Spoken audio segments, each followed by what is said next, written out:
Welcome to Not Milk Never Milk. Subscribe if you're lactose intolerant.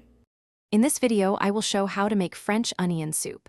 Start by slicing 4 large yellow onions into 1/4-inch strips and warming a heavy pot over medium heat.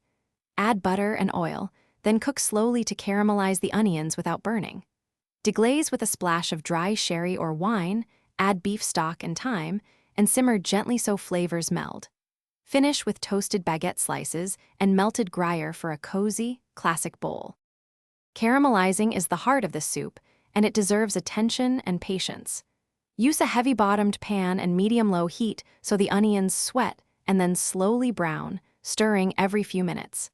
If they stick, add a splash of water to lift the fond and keep going until the color is deep amber. This step builds the complex savory-sweet base that makes the soup memorable and satisfying. After caramelizing, deglaze with about 1/2 cup of dry sherry or white wine to release flavorful bits from the pan. Pour in roughly 6 cups of beef stock, add thyme and a bay leaf, then simmer gently for 20 to 30 minutes so flavors marry. Adjust salt and pepper to taste, then ladle into bowls, top with toasted baguette slices and plenty of grated Gruyere, and broil until bubbly and... Thanks for watching. If this was helpful, leave a like and consider subscribing. See you next time.